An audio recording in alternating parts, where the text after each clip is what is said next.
desde Odiseo o Sinbad el Marino o Marco Polo hasta el Barón Humboldt, desde Antonio Tabucchi y Javier Reverte, pasando por María Belmonte, Paul Theroux y el entrañable Viajes con Herodoto de Kapuscinski, los grandes viajeros, los escritores de viajes, nos introducen en esos escenarios y nos narran los pormenores y encuentros, a veces desencuentros, de sus travesías heroicas.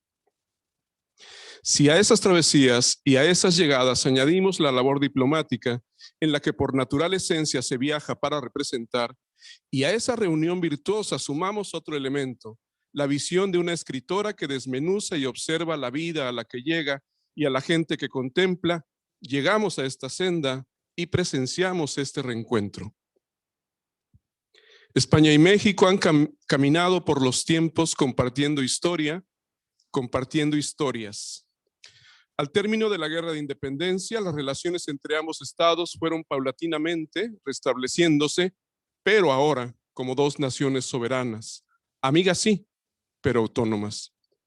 El 28 de diciembre de 1836, a través del Tratado Santa María-Calatrava, España reconoció a México como nación libre, soberana e independiente, con lo que la monarquía renunciaba a cualquier tipo de interés o injerencia directa sobre el territorio nacional. Cito: Su Majestad, la reina gobernante de las Españas, a nombre de su augusta hija, doña Isabel II, la reina viuda María Cristina, en representación de su hija Isabel II, reconoce como nación libre, soberana e independiente la República Mexicana, compuesta de los estados y países especificados en su ley constitucional. Y su Majestad renuncia tanto por sí como por sus herederos y sucesores a toda pretensión al gobierno, propiedad y derecho territorial de dichos estados y países. Acaba la cita. Y ante tal estado de la cuestión, España envió a Ángel Calderón de la Barca como primer ministro plenipotenciario de España en el México ya independiente, quien llegó acompañado de su esposa Francis en diciembre de 1839. Pero para narrarnos con amplitud y profundidad este tema, doy paso a la participación de la señora embajadora, doña María del Carmen de la Peña Corcuera. Antes de solicitarle respetuosamente tome la palabra, me permito leer algunos datos de su trayectoria. Doña María del Carmen de la Peña Corcuera nació en Madrid, es licenciada en Derecho y tiene el grado de ministro plenipotenciario de primera.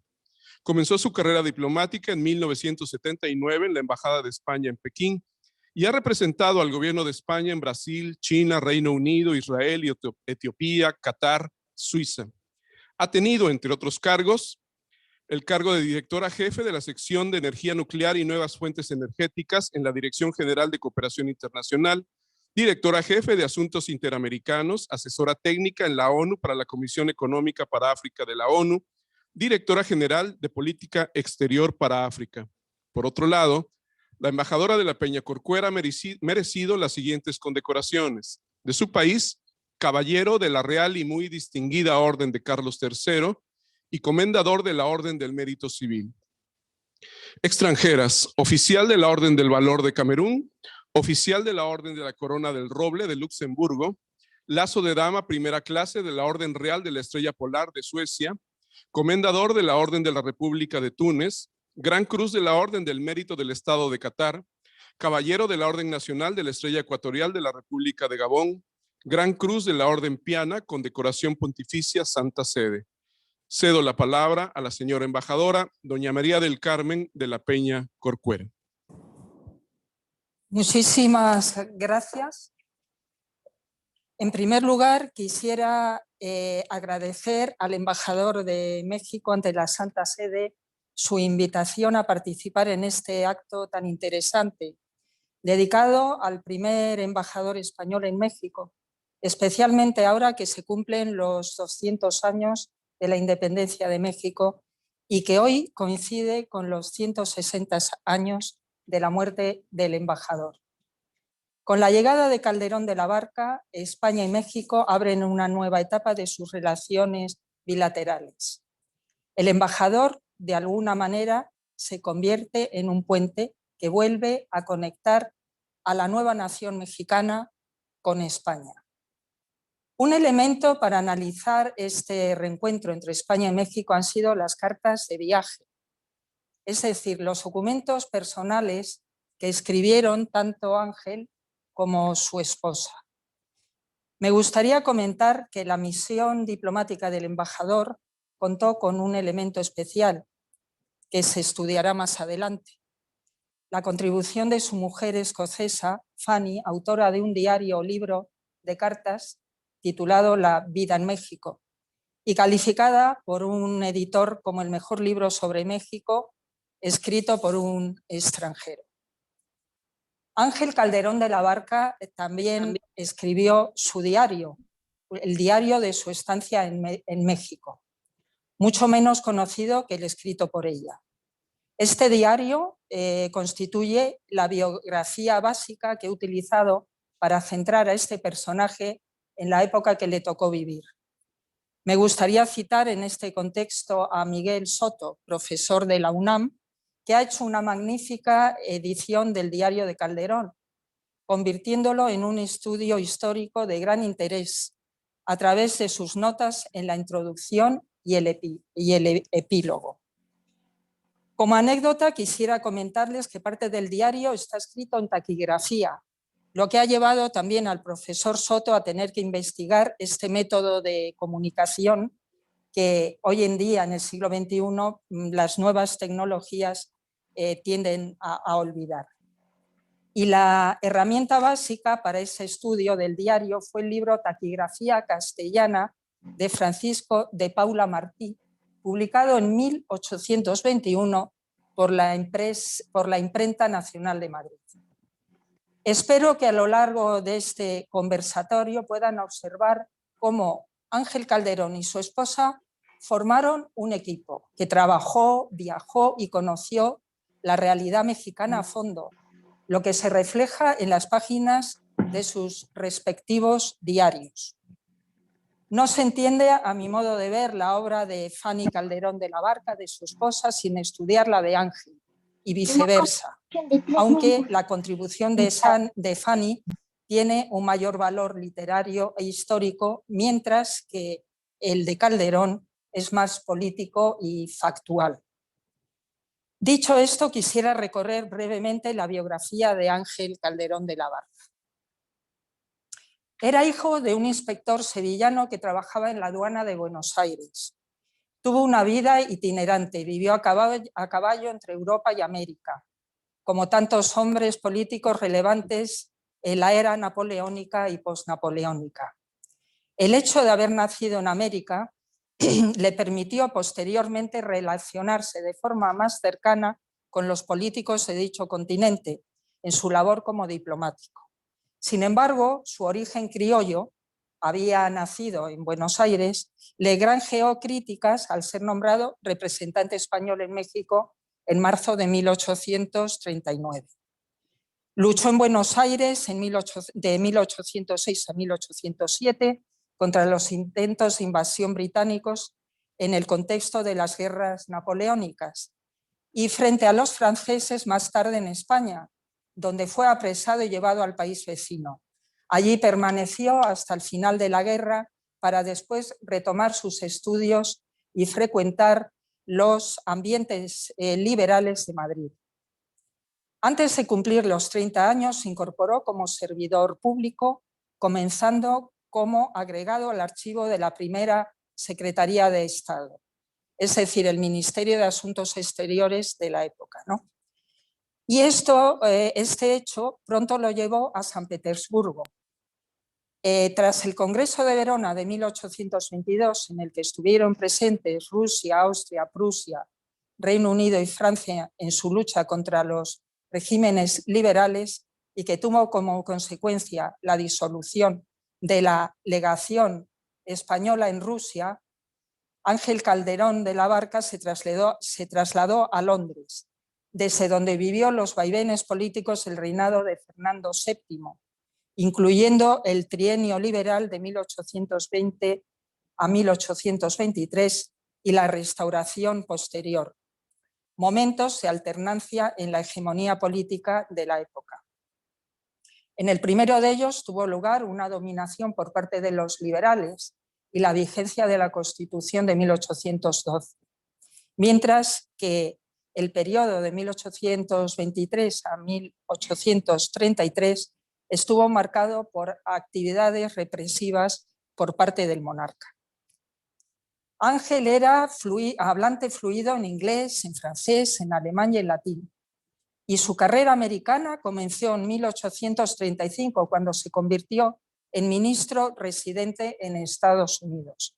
Una vez que volvió a estar en vigor la Constitución de 1812, tras la sublevación de los sargentos en la granja de San Ildefonso, ante la regente María Cristina, el gobierno le exigió, como al resto de funcionarios públicos, juramento de fidelidad al nuevo texto, a lo que él se negó porque consideró que este había surgido en un momento muy específico y además se estaba elaborando una nueva Constitución, por lo que le parecía hipócrita jurar una norma en la que no creía honestamente. La consecuencia fue su cese fulminante en 1837. Una vez que la Constitución de ese año, es decir, la del 37, fue aprobada y él la juró, recuperó su puesto diplomático en febrero de 1838. Pocos meses después, en septiembre de ese año, obtuvo el permiso de sus superiores para casarse con Frances Erskine English, escocesa residente en Boston, quien ha sido mucho más estudiada que su marido. El historiador estadounidense William Prescott, autor de diversos volúmenes de historia sobre España y México, aparte de otros territorios, fue la persona que los presentó. Pero el encargo político que más profundamente marcó su vida y su trayectoria fue el de primer embajador español en el México independiente, durante algo más de año y medio, entre 1839 y 1841. A finales de 1836, como ya ha sido indicado, el país y su antigua metrópoli firmaron el Tratado de Paz y Amistad, lo que sirvió como base para el establecimiento de las relaciones que han seguido vigentes hasta hoy. Allí alternó sus actividades diplomáticas con otras culturales, como la fundación del Ateneo Mexicano, y que pretendía proporcionar a la población la formación necesaria en los valores de la ciencia y del arte. Para este y otros proyectos contó en parte con el impulso y la colaboración del mencionado autor norteamericano Prescott. Sus diarios, aquella etapa de transición en el país, aportan una imagen cercana y contemporánea de aquellas primeras décadas de la nueva República Mexicana y de sus habitantes, mostrando unos años cruciales en la configuración del México contemporáneo. Intrigas y problemas intrínsecos a un territorio que había obtenido su independencia muy recientemente aparecen en ellos, además de su actividad frenética en todos los campos durante su estancia en el país. Al tratar de su estancia en México se suelen señalar dos cuestiones. Por un lado, las difíciles relaciones que Ángel Calderón de la Barca mantuvo con su cónsul general, Agustín de Letamendi, otro importante y significativo político del siglo XIX, que pasó también por varios países y los sucesos políticos fueron influyendo en su vida de forma trascendental, ya que él también conoció el exilio y las cesantías. El desencuentro entre ambos se produjo básicamente por cuestiones políticas, porque Calderón era moderado y su subordinado progresista. Y como cuenta Ángel en su diario, acabaron tan cansados el uno del otro que terminaron por no saludarse siquiera. La segunda fue que, como consecuencia de esta estancia en México, Frances Erskine terminó escribiendo la vida en México durante una residencia de 2 años en ese país. Se trata de un libro clave para comprender este contexto, puesto que aporta detalles y datos en profundidad de fenómenos como el pronunciamiento federalista de 1840. El matrimonio se vio en la precariedad al dejar de ser Ángel embajador en México entre otras razones porque quebró el Banco de los Estados Unidos donde tenían depositados sus ahorros. Cuando cesó, se trasladó a Cuba en enero de 1842. En La Habana y otros lugares de la isla encontraron suscriptores para una edición en castellano de la Historia Universal de Müller, traducida por Ángel. Regresaron a España tras el final de la regencia de Baldomero Espartero, en un entorno político más favorable para ellos, al retornar el dominio moderado sobre el progresista al país. Gracias al mencionado cambio de régimen, Calderón tuvo la oportunidad de regresar a América y lo hizo para ejercer como embajador en Estados Unidos entre 1844 y 1853, siendo el 11º en ocupar el cargo. En esa etapa vivió el intento de compra estadounidense de la isla de Cuba en 1848, primera de muchas tentativas por parte de los norteamericanos. Y fue testigo de primera mano de la guerra entre México y Estados Unidos en 1846 a 1848. Posteriormente volvió a Europa y alternó en el desempeño de distintos puestos en función de la dinámica política española. Fue ministro de Estado, es decir, ministro de Asuntos Exteriores, entre 1853 y 1854, por lo que se encargó nuevamente, en cierta medida, de las relaciones diplomáticas con México. Tras el bienio progresista y que dio inicio a tal periodo, se generalizaron en Madrid los tumultos contra los ministros con una clara voluntad de rechazo hacia la década moderada que terminaba. Por ese motivo, su familia debió refugiarse en la legación austriaca antes de tener que salir del país con protección diplomática. Por su parte, él tuvo que disfrazarse de vendedor de vinos para poder alcanzar la frontera francesa y salvarse. Su último cargo fue el de senador que obtuvo a título vitalicio en el año 1858.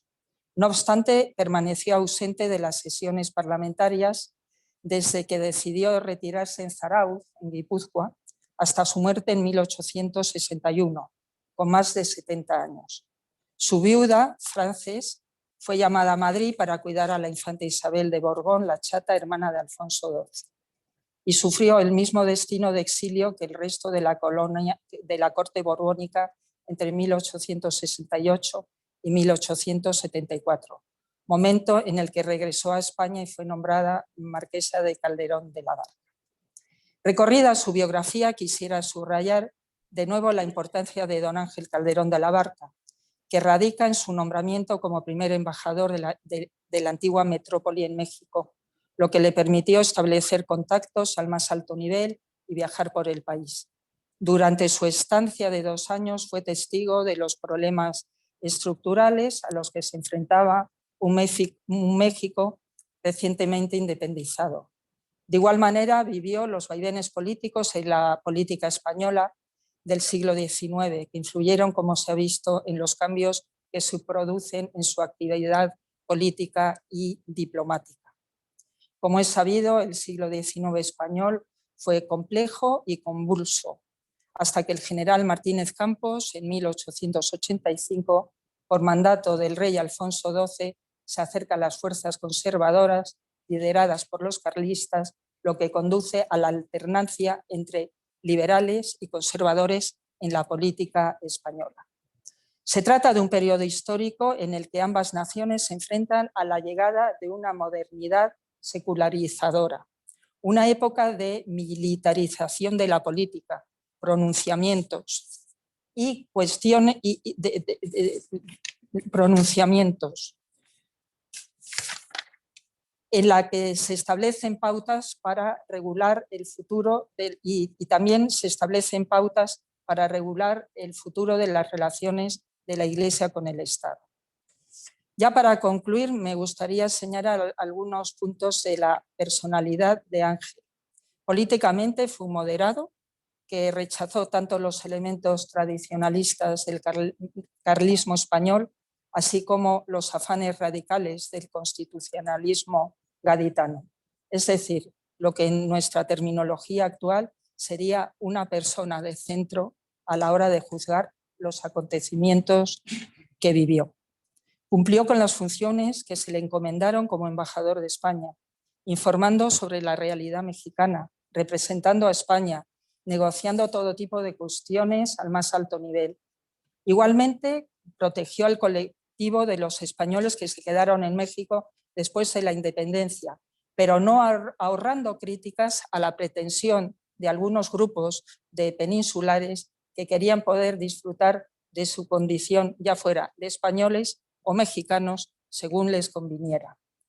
Sobre la labor de cooperación que llevó a cabo entre México y España en el sector cultural, destacar su aportación, que fue clave para la fundación del Ateneo.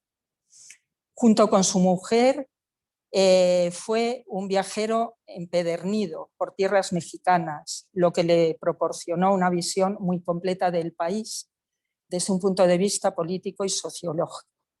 Era también esto es también una anécdota, era un aficionado a las artes de la fotografía de entonces, que iniciaba sus pasos de la mano del daguerrotipo y también de la vida cultural. En definitiva, un hombre de su tiempo que consiguió desarrollar una muy certera y especial vinculación con el país mexicano.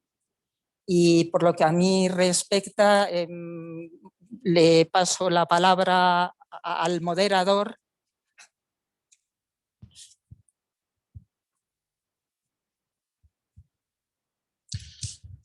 Muchas gracias a la embajadora doña María del Carmen de la Peña Corcuera por esta muy completa descripción de don Ángel Calderón de la Barca, de su vida y del contexto de ese, como decía, convulso siglo XIX, tanto en España como en México.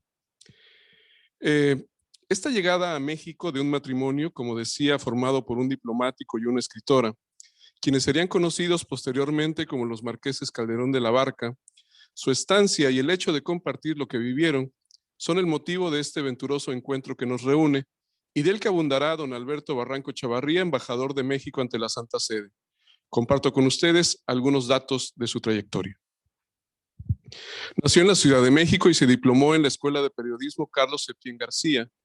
Fue profesor en esa escuela y también en la Universidad Nacional Autónoma de México, UNAM. Fue director del semanal católico Señal, director técnico del Programa Cultural de las Fronteras, dependiente de la Secretaría de Educación Pública.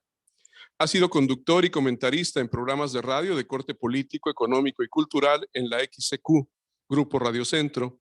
Entre estos programas menciono Entre Líneas, Leyenda Urbana, Detrás de la Noticia. Periodista en diarios nacionales en los que ha escrito principalmente sobre política, economía y cultura. Es fundador del periódico La Jornada, del periódico El Norte de Monterrey, del periódico El Financiero y del periódico Reforma. Editorialista de la columna económica Empresa del periódico Universal, conductor del programa radiofónico y televisivo Leyenda Urbana y coconductor del programa Tu Economía en Juego en ADN 40 Televisión Azteca. Es autor de 12 libros de crónicas de la Ciudad de México y desde el 6 de agosto de 2019 fue nombrado embajador de México ante la Santa Sede. Pido al embajador don Alberto Barranco Chavarría compartir con nosotros su ponencia. Muchas gracias, embajadora, por haber aceptado esta invitación. Muchas gracias, consejero. Frances Erskine Inglis, una mujer que finalmente pasaría a la historia sin ser escritora, como una gran escritora, sin pensar que iba a tener nexos diplomáticos con un gran diplomático. Pero esta mujer nace en el año de 1804 en Edimburgo, la capital de Escocia, y por circunstancias familiares, el papá se mete en un problema grave de deuda, no porque él debiera, simplemente porque le dio la firma a un amigo que no pagó y entonces las deudas se compartían.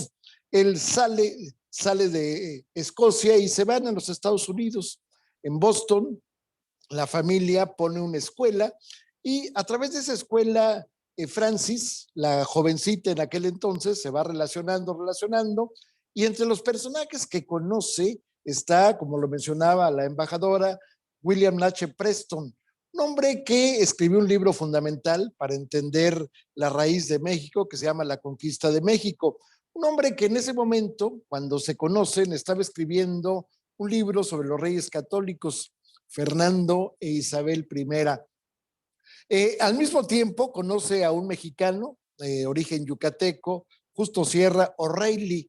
Justo Sierra es padre de Justo Sierra Méndez, quien sería ministro de Instrucción Pública en el año de 1910, justo cuando se crea la Universidad Nacional de México, posteriormente Universidad Nacional Autónoma de México.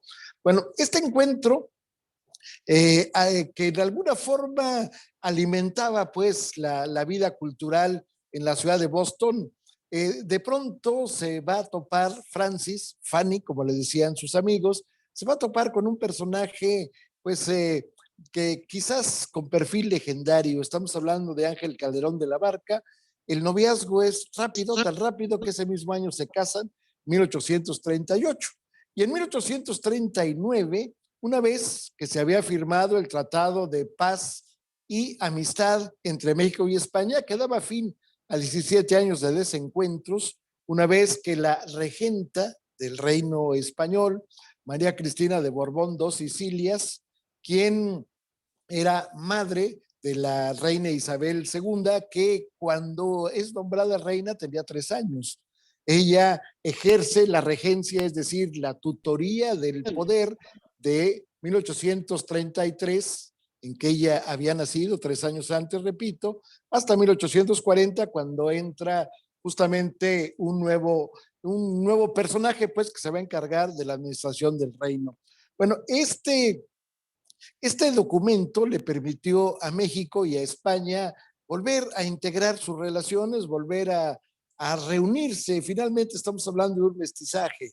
Había habido no solamente una mezcla de sangre, yo diría también una mezcla de cultura, una mezcla de historia, porque finalmente la historia se entrelaza entre uno y otro. Bueno, se nombra a Ángel Calderón de la Barca como primer embajador o ministro plenitenciario de España en México. En este marco, bueno, pues él llega ya acompañado de su esposa y los dos van a ser yo diría un ícono en materia cultural en México. Son personajes que van a ser invitados a todos lados en el país, pero yo diría que la semilla para que Francis escribiera en este momento una carta que se la manda a su familia. Posteriormente, bueno, pues ella va a escribir también un diario para su propia intimidad y la unión de ambos va a dar un libro maravilloso. Bueno, estas cartas que las induce William H. Preston por 2 razones. Una, porque él quería seguir escribiendo como historiador sobre México, y entonces le mete la idea a Francis de que escriba sobre las raíces de México, que escriba sobre las costumbres, para en alguna forma el alimentar, pero al mismo tiempo Francis, una mujer inquieta, quería dar a conocer los pormenores del viaje que estaba realizando, un viaje que para ella era extraño, no solamente por el lugar, sino también por las costumbres, por el país. Había vamos, quizás Ángel Calderón de la Barca, por haber vivido, por haber nacido en Argentina, tenía alguna situación que lo hermanaba con México, pero no así Francis. Ella, desde el momento en que se inicia el viaje a través de un vapor de nombre Norma, que sale de Nueva York y llega a La Habana, en ese momento empieza a escribir sus impresiones de viaje. Posteriormente, el viaje se reanuda de La Habana hacia el puerto de Veracruz. Ahí sigue escribiendo sus impresiones de viaje, que se las manda paulatinamente a su familia en forma de carta. Posteriormente, bueno, pues vendría el traslado de Veracruz a la capital, donde estaba finalmente la sede de la embajada o del Ministerio de España en México, y entonces pasa por la ciudad de Puebla. Se va a enamorar de la ciudad de Puebla porque estamos hablando del Talavera, un colorido maravilloso de mosaico, de vasijas y demás, y desde luego la gran profusión que tenía ya para entonces de iglesias. Puebla fue trazada por Fray Toribio de Benavente, uno de los 12 franciscanos que llegaron a México a fundar la orden, aunque había habido una avanzada previa, fundaron un convento en Texcoco. Bueno, este hombre que se llamaba para los indios Motolinía, que quiere decir pobre, un hombre casi a imagen y semejanza de San Francisco de Asís, un hombre que andaba con los pies desnudos, con la sotana desgarrada. Bueno, este hombre es el que traza la ciudad de Puebla. Todo eso lo va aprendiendo, lo va entendiendo Francis Erskine Inglis, que sería posteriormente en 1876 la marquesa Calderón de la Barca. Bueno, ella empieza a narrar y empiezan los viajes que realiza con su marido. El primer viaje es hacia Michoacán. Muy interesante este viaje porque va a encontrar primero la ciudad de Toluca, que era paso obligado de la diligencia, y ahí se va a enamorar de la iglesia que ya existía, una iglesia impresionante en Toluca, pero al mismo tiempo va a ver en toda su dimensión la parte occidental del Valle de México, va a encontrar lo que serían los lomeríos de Santa Fe, donde había fundado sus primeras visiones que lindaban con la utopía de Santo Tomás Moro.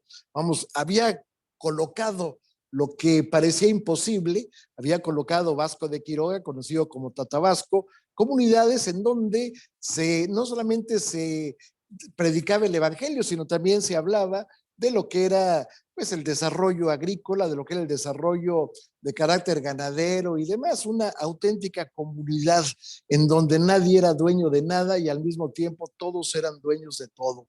Bueno, ella va a encontrar ese panorama y se va a adentrar en Michoacán. Sobre todo se va a enamorar de la ciudad de Pátzcuaro. Pátzcuaro, originalmente llamada la nueva ciudad de Michoacán, bueno, había sido la capital justamente de esa zona, que entonces no era una entidad federativa, era evidentemente una región. Bueno, ella se va a enamorar de esa ciudad, de su hermoso lago de Pátzcuaro, que tiene una isla. De las 5 islas que tiene, la más grande se llama Janitzio. Janitzio ha inspirado infinidad de canciones, de películas y demás.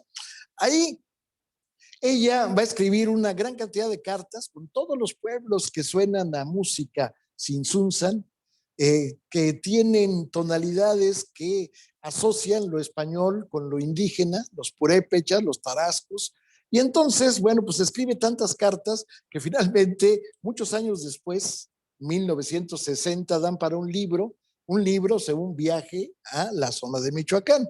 Pero Francis entra a la Ciudad de México, se va metiendo paulatinamente y va encontrando una serie de lugares, por ejemplo, las haciendas, como la que estamos viendo en la pantalla, las haciendas pulqueras principalmente, haciendas que tenían grandes sembradíos de magueyes y que ella le impresiona mucho cómo se extrae el maguey, cómo se rompe la parte central del maguey, se hace un agujero y ahí finalmente se va sacando lo que es aguamiel y se va fermentando. Todo esto requiere de instalaciones en la hacienda, lo que se llama, bueno, los tlachiqueros, que son los que recogen el maguey. Finalmente se llega a un tinacal, ahí están las tinajas de madera donde se va fermentando el pulque, como la bebida durante tantos y tantos años fue la preferida, quizás la única en un momento dado, desde la parte prehispánica en nuestro país. Pero también ella va a empezar a encontrar los grandes lugares de la Ciudad de México. Por ejemplo, el Castillo de Chapultepec. Bueno, el Castillo de Chapultepec era el lugar donde los virreyes que llegaban a Nueva España se detenían mientras se preparaba la recepción y ahí 2, 3, 4 días, a veces una semana, se quedaban contemplando el Valle de México desde la altura del Cerro de Chapultepec. Va a encontrar naturalmente la Catedral Metropolitana, eje, vamos, el ombligo de la Ciudad de México, donde, bueno, pues ella va a encontrar varias celebraciones, una de ellas el Domingo de Ramos, las palmas, los niños vestidos a la usanza indígena, en fin, todo lo que conllevaba aquellas situaciones. Y una cosa que le llama la atención a Fanny son los vendedores ambulantes. Había decenas en las calles de vendedores ambulantes, pero le llaman la atención los gritos de la gente que dice, vendo chichicuilotitas, niña. Las chichicuilotitas eran unas aves parecidas a lo que llamaríamos aquí pavo, pero no tan grandes. Bueno, pues las vendían desplumadas o sin desplumar. Había chichicuilotas que se vendían ya cocidas, listas para la cena, o simplemente muertas, desplumadas, para que la gente las cociera. Bueno, la gente que vendía desde escaleras hasta panes, desde luego todo tipo de panes, la gente que llevaba odres de pulque, que también lo vendía en las calles, en fin, todo eso le va a llamar la atención. Le llama la atención la forma de caminar de las mujeres, pero también le llama la atención la forma, yo diría, prepotente de muchas de las damas mexicanas, que ella llega el momento que escribe, ¿cómo es posible que una mujer traiga un collar de 100,000 pesos? Lo que serían 100,000 pesos de aquella época. Ella, bueno, pues dice, ¿por qué? Y de pronto también se asombra de que terminando la comida, se van, se sientan en una mesa aparte, sacan su cafecito y sacan su cigarrito. Y ella, en alguna forma, irónicamente, dice, oh, qué buena vida se dan con los cigarritos de las damas. Y por ahí se va haciendo críticas, pero también se mete en cuestiones que tienen que ver con los políticos. Eso le va a acarrear críticas cuando ya finalmente se publica su libro, porque dicen que ella, como esposa de un diplomático, no tenía por qué hacer crítica de políticos del país donde el diplomático estaba representando al suyo. Pero bueno, también podemos hablar de los lugares que visita ella, por ejemplo, el Paseo de Santa Anita. El Paseo de Santa Anita era un lugar que tenía tres vertientes. Una era para caballos. La gente recorría de la Ciudad de México hasta lo que es Xochimilco y podía llegar hasta el poblado de Chalco. Estamos hablando ya de unos 27 kilómetros. Pero este viaje que se podía hacer en caballo, que se detenía la gente caminando también, se hacía fundamentalmente en lanchas. Ya a mediados, ya no le tocó a ella, a mediados del siglo XIX se hacía en un barco de vapor. Bueno, este viaje era verdaderamente importante porque se iba en medio y se iba navegando y de pronto se encontraba vendedores ambulantes dentro del mismo lago, se acercaba una lanchita y le vendían rábanos esculpidos, le vendían flores, en fin, le vendían alimentos que en ocasiones los iban cociendo ahí a través de braseros. Todo eso le llama la atención a ella. Desde luego va a encontrar lugares como la calle de Tacuba, la primera, la más importante calle de la ciudad de México, Tenochtitlan, una de las cuatro calzadas, de las tres calzadas que llegaban a México, Tenochtitlan. Esta calle, bueno, se volvió famosa por tantos y tantos lugares que se volvieron emblemáticos. Ahí en una de las casas de Tacuba se compuso el himno nacional mexicano. En otra casa estaba el convento de Santa Clara, donde hay infinidad de historias que contar. Ella también va a encontrar la zona de Tacubaya. Tacubaya entonces era un lugar no tan alejado de México, pero siendo la Ciudad de México ya independiente, una ciudad muy comprimida, muy cerrada en el centro histórico, bueno, pues entonces Tacubaya era una zona de residencias campestres, residencias maravillosas, residencias en donde vivieron muchos de los grandes personajes como la Güera Rodríguez, la mujer más hermosa de México, decían, de la que se enamoraron desde Simón Bolívar, el conquistador, cuando tenía 17 años, hasta el propio varón Alexander von Humboldt. Bueno, ella va a encontrar también otro lugar importante, el convento de San Joaquín.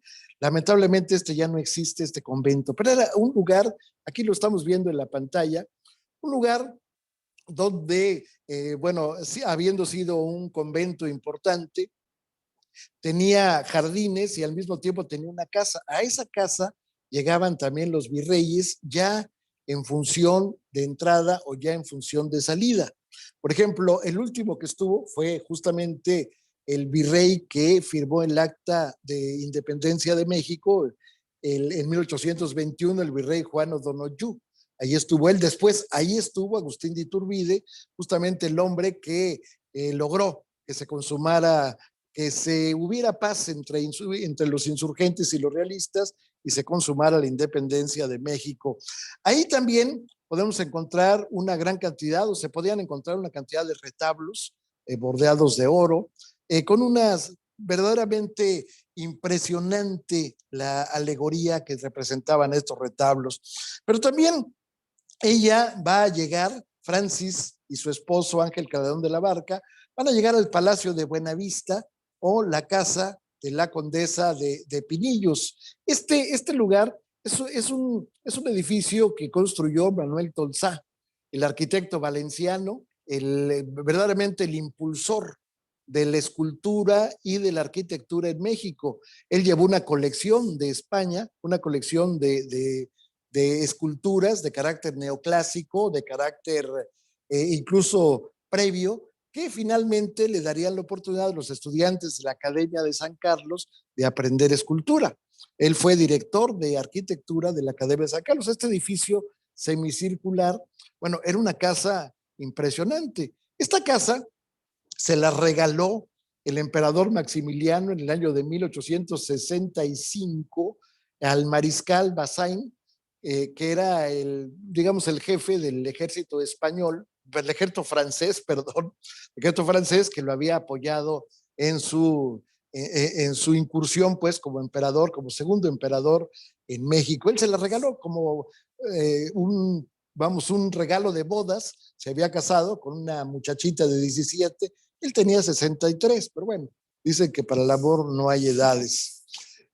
Posteriormente, el contrato que le da Maximiliano a este hombre es que en el momento en que él se retire a Francia, regresa a la casita. No se la va a llevar, evidentemente, pero tampoco la va a vender. Bueno, posteriormente él va a encontrar la Alameda Central, uno de los lugares icónicos de la Ciudad de México, donde durante un tiempo estaba cerrada, estaba almenada la Alameda porque no se podía que pasaran, o se prohibía que pasaran los pelados. ¿Cuáles eran los pelados? Los pelados eran aquellos que andaban desnudos, pero no así. O sea, traían un tapado, pero bueno, detrás del tapado, como si fuera un fantasma con una sábana, no había nada. Por eso eran los pelados. Bueno, estos no podían entrar a la Alameda, pero bueno, la Alameda tiene una historia también muy grande, con muchas reminiscencias de lo que fue la presencia francesa en México, lo que fue la presencia española. Bueno, de todo ello, de todas estas cartas, se reúnen a través de la familia que estaba en Boston y a través de William H. Prescott, justamente se tiene la idea de publicar las cartas. Antes de ello, se le pide a Francis que pues revise lo que se va a publicar. Ella les quita todo lo que es epistolar, es decir, muy buenas tardes, ¿cómo has estado? Todo ese tipo de cuestiones aledañas a una carta se las quita. Sin embargo, se mantiene, yo diría, el estilo epistolar. Esto es lo que le da importancia. Estas cartas, incluso ella las expulga, le quita nombres propios para no herir susceptibilidades, deja algunos por ahí y finalmente, bueno, pues va quitando algunas cosas que considere ella inapropiadas o que son demasiado ligeras o que son demasiado profundas o demasiado, ásperas, podríamos decir. Entonces, se publica por primera vez en el año de 1843, la primera edición, en la cual aparece como firma Madame a través de la abreviatura y C de B, es lo que dice M, es decir, Madame Señora Calderón, punto. O C de B. Posteriormente en Inglaterra se hace una edición justamente por intersección del propio William H. Prescott en la editorial que le publicaba ni más ni menos que a Charles Dickens. Esta editorial publica las cartas también, que no tienen mucho eco en Inglaterra. De hecho, hay muchas críticas porque dicen que Francis se olvidó de su cultura y se dedicó a enaltecer a las costumbres bárbaras de México. No es que haya enaltecido nada, simplemente ella, como buena observadora, pues cuenta lo que vio. ¿Y qué vio? Una pelea de gallos, que vio una corrida de toros. Probablemente eso para las costumbres de los ingleses, pues no es muy bien visto, pero vamos, no es que ella haga la apología de ello, simplemente lo cuenta. Posteriormente van a pasar muchos años, a pesar de que el libro tiene muchas ediciones en España, tiene ediciones en otros países de Europa. Hasta 1920 se va a publicar en México completo. Había habido algunos fragmentos en un periodo que se llamaba el siglo XIX, se han publicado algunas cartas, esto dio lugar también a críticas, ahorita les contamos eso, pero hasta 1920 un heredero del famoso conde de Regla, don Pedro Romero de Terreros, bueno, este hombre, Manuel Romero de Terreros, que usaba el seudónimo de el Marqués de San Francisco, publica la primera edición ya completa en México de las famosas cartas con el nombre así de la vida en, ¿cómo se llama? La vida en México durante una estancia de 2 años en ese país. En realidad fueron un poquito más de 2 años, pero bueno, está condensado en 2 años. Ella posteriormente, bueno, pues viene la situación difícil que viven, regresa a España, después ya nos contó la embajadora, se va a Francia al exilio, finalmente regresa como tutora de la corte y en ese marco ella es nombrada Marquesa Calderón de la Barca en 1876. La Marquesa Calderón de la Barca deja una huella, no es el único libro que escribe, escribió otro libro sobre la corte justamente de Isabel II, en donde pues a través del intercambio epistolar, pero en este caso fingido, es decir, es simplemente su propia imaginación, pretende que un agregado de la Embajada de Alemania en España le manda a su casa una serie de cartas contándoles cómo era la corte allá en Madrid. Bueno, Francis muere en España a los 76 años con todos los honores, porque finalmente ya se le reconocía.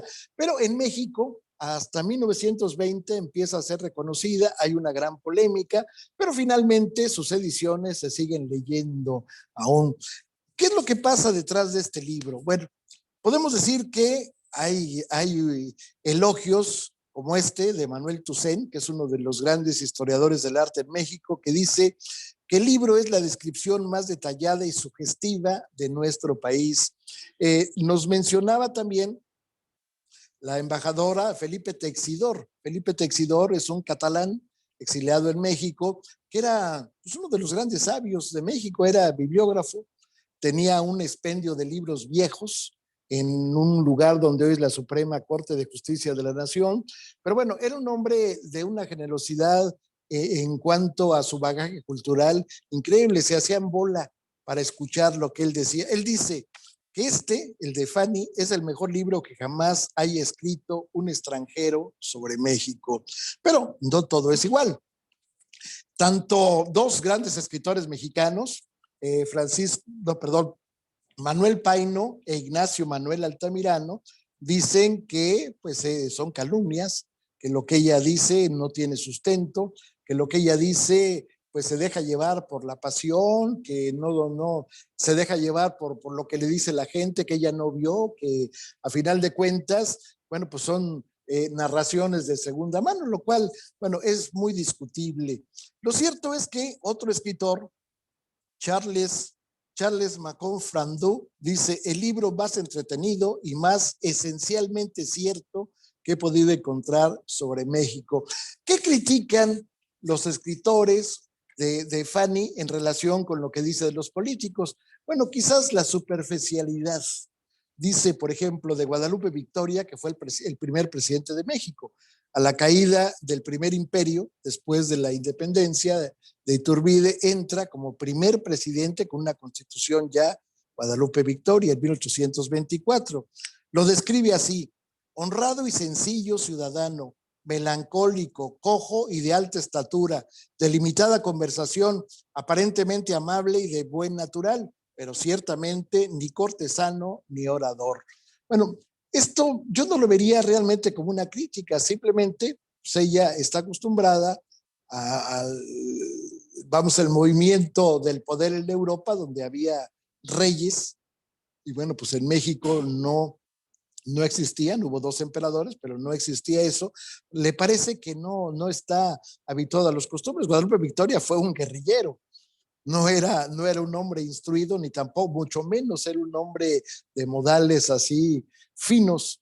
¿Y qué dice de Antonio López de Santana? Antonio López de Santana fue 7 veces presidente de México. Dice, hermosos ojos negros de suave y penetrante mirada, interesante expresión de su rostro. Se podría decir que es un filósofo que vive en digno retraimiento. Ahí al revés, la gente dice, ¿por qué lo elogia? Así es, era un traidor, porque es que vendió parte de México y demás. Bueno, es simplemente la visión de una mujer. Se podría pensar, sí, que, pues, ¿qué importaba si tenía los ojos bonitos o feos? Pero a final de cuentas es la visión de una mujer que todo lo capta, que todo lo ve y que finalmente son ojos femeninos. No es, si buscamos en la historia, no es fácil encontrar a una mujer que escriba libros de viajes. Hay muchísimos hombres, pero una mujer no. Entonces, bueno, me parece a mí delicioso que una mujer, bajo su propio espíritu, bajo su propio criterio, pues haya escrito en esa forma. Finalmente es lo que le da, como decimos en México, sabor al caldo. Muchas gracias.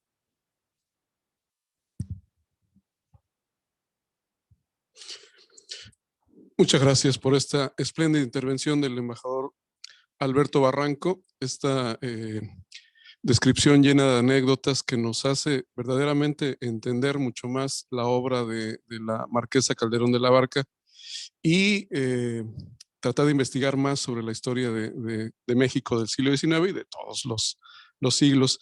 Celebro y saludo la presencia de los embajadores y embajadoras que nos acompañan a distancia, pero nos acompañan.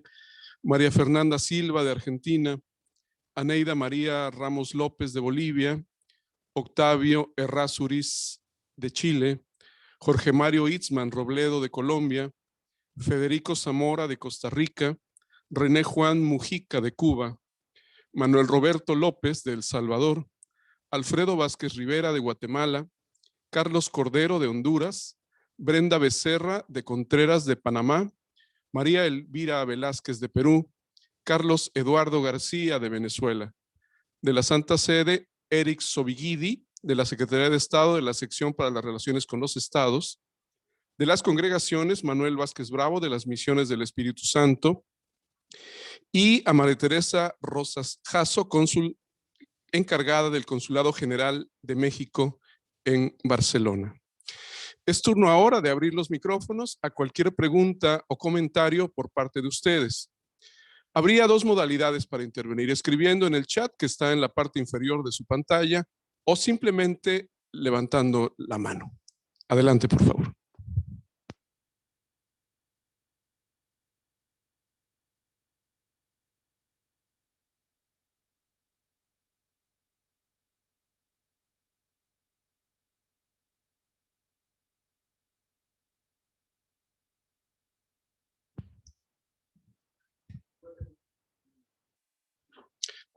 Sí. El embajador de Chile, por favor, adelante.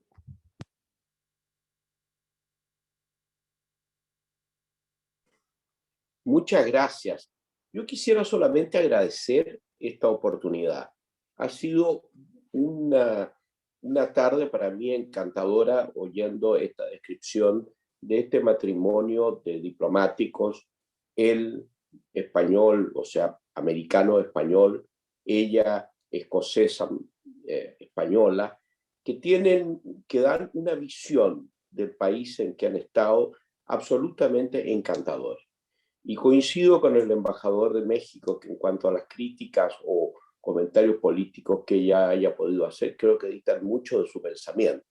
Su pensamiento era más bien describir lo que era una ciudad, un país que empezaba a emerger y acompañando a un marido que era un diplomático, por lo que ha contado la embajadora de España, eximio. Así que ha sido muy interesante y por cierto que el interés por leer el libro de ella se acrecienta muchísimo. Muchas gracias.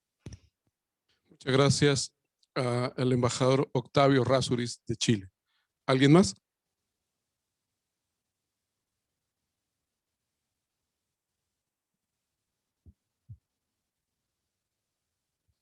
Dicen que cuando el auditorio no pregunta, una de dos, o no entendió nada o entendió todo y no hay que preguntar.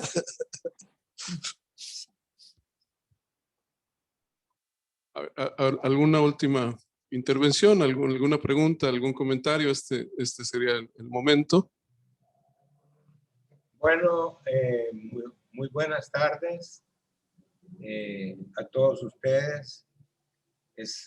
Creo que el reconocer a las personalidades es algo que dignifica mucho.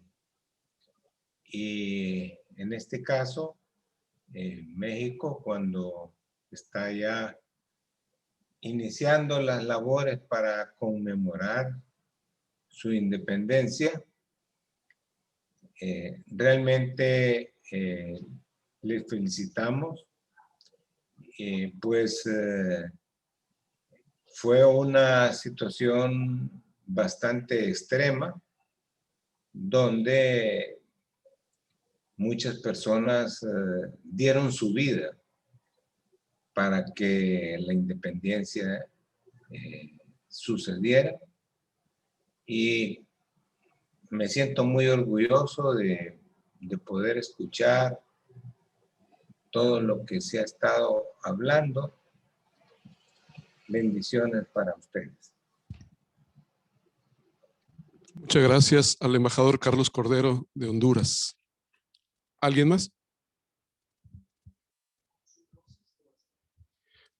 Por favor, la cónsul Rosas de Barcelona. Adelante, por favor. Muchas gracias, muy buenas tardes a todos. Pues también quisiera unirme a la felicitación tanto a la embajadora de España como al embajador Barranco por esta iniciativa excelente en donde, bueno, pues nos ilustran con sus presentaciones sobre este inicio de las relaciones de México con España. Agradecemos su invitación. Sin duda este es un elemento que enriquece precisamente la memoria histórica, ¿no?, que tenemos en esta relación tan importante que es para México con España. Muchas gracias. Muchas gracias, cónsul. ¿Alguna otra intervención? Manuel López del Salvador. Por favor, adelante. Muchas gracias. Bueno, felicitar a los embajadores acá, a Alberto Barranco, porque verdaderamente ha sido una conferencia muy llena de detalles de esa época, y pienso que verdaderamente el libro de la condesa es un documento histórico muy importante precisamente para la cultura mexicana de la época. Así que siempre al embajador Barranco, felicidades por su brillante exposición, también a Carmen por su exposición. Y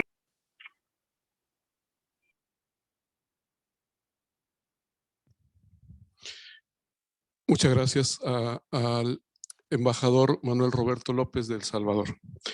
La Embajada de México en España nos envía saludos, o nosotros les enviamos saludos a ellos. Muy bien. ¿Alguien más?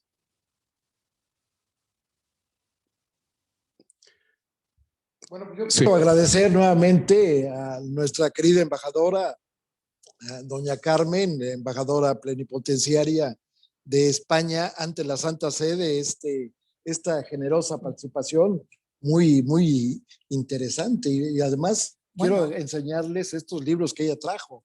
Este es el diario de Ángel Calderón de la Barca. Este es una maravilla de libro, pero además hay otro. Ese es la edición en inglés que se llamó simplemente La vida en México. Y hay uno más que fue de las primeras ediciones que se hicieron de Editorial Porrúa, una editorial fundada por españoles en México, sobre este diario, que alguna vez, bueno, pues dio para 3 tomos, dependiendo si se publicaban la mayoría o 1 o 2 o 3 cartas. No, Sí, perdona. adelante, por favor. No, yo, embajador, lo que quería decir, a lo mejor un poco a modo de conclusión, lean los diarios, sobre todo lean el diario de Fanny porque no se van a arrepentir. Es una delicia y un documento, yo creo, imprescindible para entender, no sé, la sociedad mexicana, ¿no?, del siglo XIX. Bueno, yo quiero en este momento refrendar aquel tratado de 1836 de paz y amistad en México con la querida embajadora. Refrendamos la amistad de nuestros dos países en relación, en este momento, con lo que estamos tratando de hacer ante la Santa Sede. De verdad, muchas gracias, embajadora.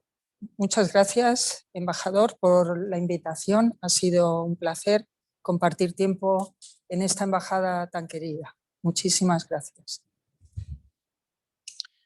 Agradecemos la presencia de María del Carmen Oñate también. Y terminamos así este conversatorio destacando la propuesta compartida de esta actividad y el trabajo conjunto de estas dos embajadas ante la Santa Sede, la Embajada de España y la Embajada de México. Enhorabuena. Muy buenas tardes y nos despedimos saludando a la pantalla, por favor, todos. Muchas gracias.